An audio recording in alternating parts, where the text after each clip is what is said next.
Jim Self, and I'm here with David Angel and Kim Richmond. We are in Tally Sherwood's Tritone Studios here in Glendale, California, where we are in the middle of recording the first professional recording of the David Angel Band. It's a very unusual band. It's 13 pieces, 5 saxophones who double on woodwinds, 2 trumpets who double on flugelhorn, a trombone, a French horn, and a tuba and bass trombone. The rhythm section is guitar, bass, and drums. And the band is, I like to describe it this way, I hope I'm being polite, David, but it's, think of a mixture of Gil Evans and J.S. Bach. It's 13 players, all playing contrapuntally, not all the time.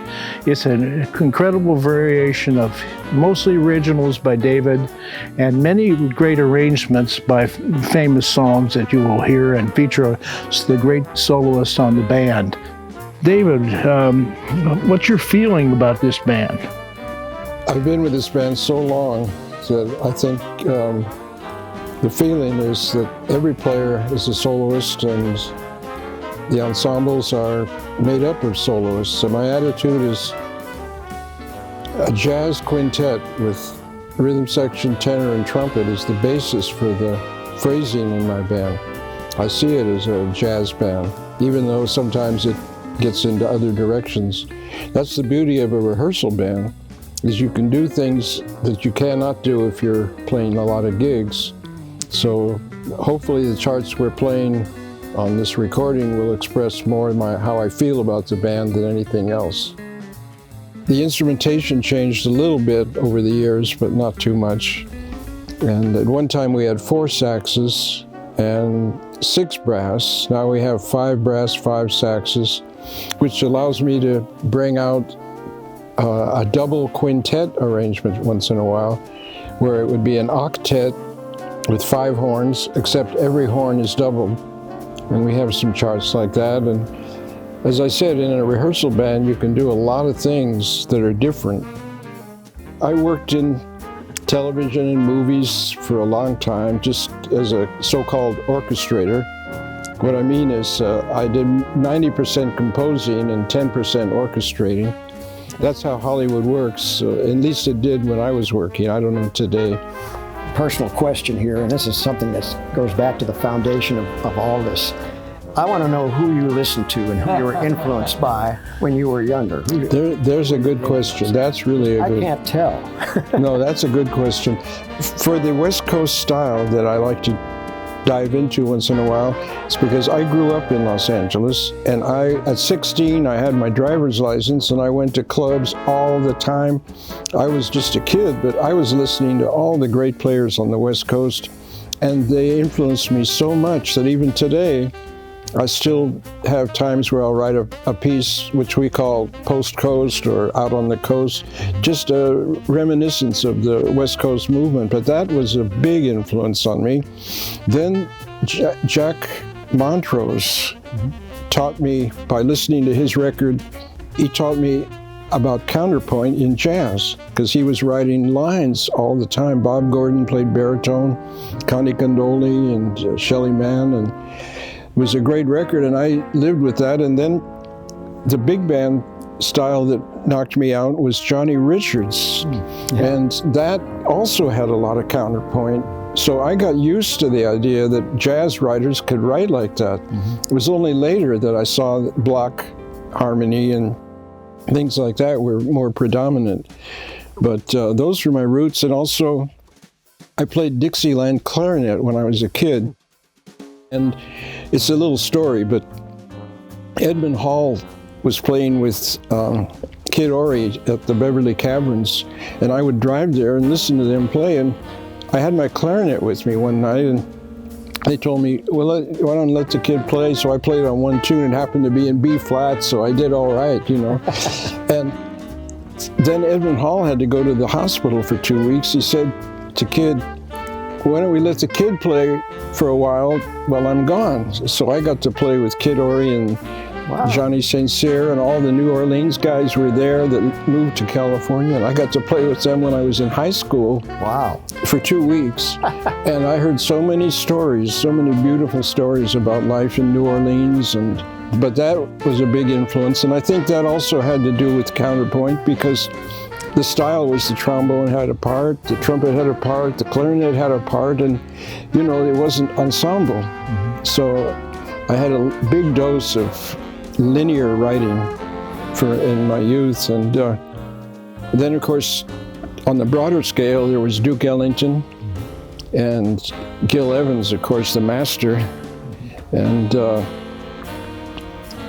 I'd say that's a good description. I'm a little surprised that you emphasize the influence of West Coast jazz, which we called cool jazz at the time, so much, because I don't hear it as cool jazz. That was something that was not that emotional. It was a kind of an intellectual, in my view, intellectual approach. And you certainly don't have a predominantly intellectual approach the way I see it.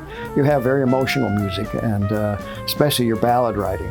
And I hear maybe Lenny Tristano. Yes, Lenny Tristano. I listen to that a lot. Yeah. So I'm glad you heard it. West Coast so much as I don't know what. Well, everybody called those charts West Coast because they have a little bit of that flavor. But I think Tristano had a big effect on me, listening to the quintet, and I was knocked out the first time I heard them play. I didn't know what they were doing. It was like rushing through my head, and then I found out that they played 5 days a week together all the time, and they learned their parts independently, so they were memorized. And then every year they'd get a gig in New York, one of the big clubs, and they'd show what they'd learned that year, and it was great. And you have to remember that Tristano had a big effect on Miles Davis and Jerry Mulligan, and a lot of writers were influenced by Tristano, not harmonically, but the lines and the Birth of the Cool, they were all hanging out with Tristano at that time. And so they built this new idea, which later became West Coast jazz, and it was really built from their knowledge of Tristano. That's how they interpreted it. And Johnny Carisi and Mulligan and all those guys were writing charts, and of course Gil Evans was part of that. And Lee Konitz was in that group. Warren Marsh, of course. What a marvelous soloist he was. I have to remark that you are a player, and that's one of the things you continue to do. You don't stop playing to write, but you're always rehearsing with a small group and soloing and things like that. I went over I was at the Union yesterday, coming from a rehearsal, and there's David in the lobby there, and I said, "What are you doing?" I thought he'd be mixing or doing something with the compositions that we're working on. He said, "Oh, I got a group together here, and I'm playing, it's a group I do." So he does that every week too, and that's really keeping your hand into jazz, really, and it's great that you do that. I admire that. I love to play standards and old bebop tunes. That's the real jazz to me. I consider the 50s the golden age, because Louis Armstrong and John Coltrane, everybody was playing in the 50s. And so I draw a lot of inspiration from that era, not just the West Coast, but the whole era. I mean, Clifford Brown is my favorite jazz musician.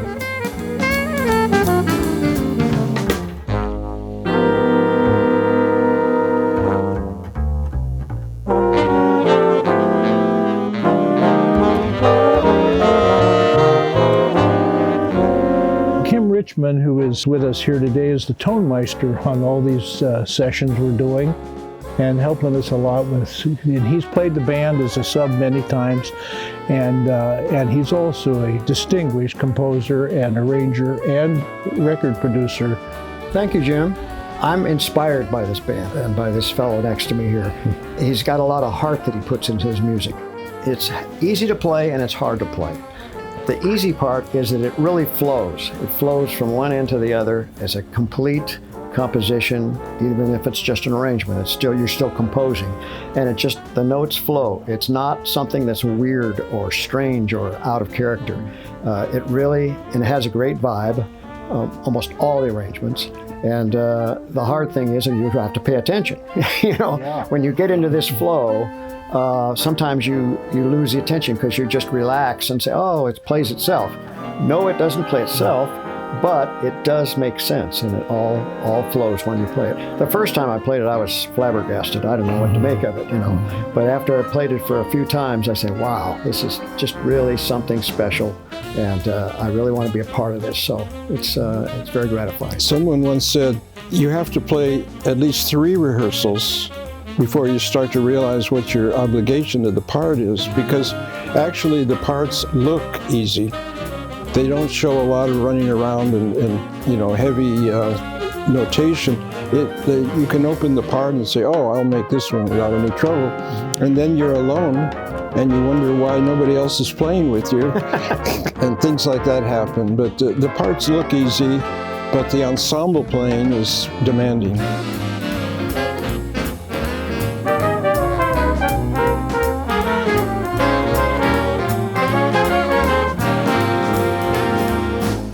I'm sitting between 2 fine composers. This man I've admired for so many years, listening to his music. He did an album years ago of just ballads where he played alto, and it just murdered me. It was so beautiful. And this man's written a lot of orchestral music and has had it played all over the world. So I'm honored to have both of these people give me some credit that I'm not sure I deserve, but when you get older, they always call you master if you live long enough. And you're a legend, right? But when you told me we were going to do this, I was overwhelmed. And I have to tell you, it hasn't stopped. I'm still overwhelmed. I can't believe it's happened. I'm a rehearsal band leader and a harmony teacher, So it's wonderful to have this music out that was always in room 6 or some rehearsal room. And it's really it's marvelous that a man my age is emerging as as whatever it is. But I'm just honored to have this chance to have my music played on the record, and I owe Jim a lot for that. And as I said, I'm honored to have Kim involved with us. It just knocked me out when he said he would come and help us. Well, I'm amazed that it hasn't been recorded before. That's what that's the thing. We've all sort of wondered that and wondered why. And of course, a lot of it has to do with money and with the right time and then so on. It's very difficult picking out music. There's an element of that West Coast jazz scene that was out here that's so famous in the jazz world, in the band, more than just an element. In fact, many of those players played on the band. Tell us some of the early players and the great players that have been on the band. Yeah, there was a time when the Condoli brothers subbed for each other on the band, and Milt Bernhardt played for a while, and Billy Byers played in the band for a while. He's had to give up playing. And Jack Montrose, Herb Geller, Bud Shank, Pete Priestley. But there were a lot of great players in the sax section. I remember when Bill Perkins and Art Pepper and Bob Cooper were all in the band at the same time. That was really something. When they would take 4s and 8s, you couldn't tell which one was which. They would finish each other's solo. And so it just flowed like that, and I never forgot that. But that's great. Too bad we couldn't record that. That would have been nice. It would have been nice to record with those guys. Yeah. David is a terrific saxophone player himself, and he'll be playing on some things on the album too.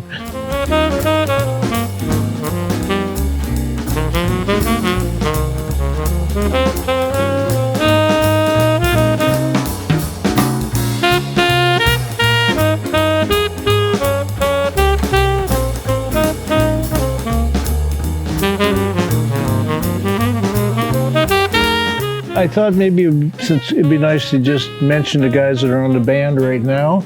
And they've been pretty steady first call players. in David's band and the ones that are making this recording. And if I don't forget any names, the trumpets are Jonathan Dane and Ron Stout, and they play flugelhorns too. The French horn is Stephanie O'Keefe. The great Scott Whitfield is the trombone player. I play bass trombone and tuba. And then the saxophones, the lead alto is Phil Feather. The second alto is the one and only Gene Cipriano, Sip. And Yo Sip. And the tenors are Tom Peterson, the great Tom Peterson, and Jim Quam, and the Barry is Bob Carr. The drummer is Paul Krybick, who has been in everybody's band, and Susan Quam is the bass player, upright string bass, of course, and the guitar player is my hero, John Chiodini. Chiodini, as he's called by a lot of people in this town, and I am personally, my relationship with him through David's band has brought him to me for some new duo albums we've done recently, just tuba and guitar, and he has made my life immeasurably better. So this is a great, great band that you put together, David.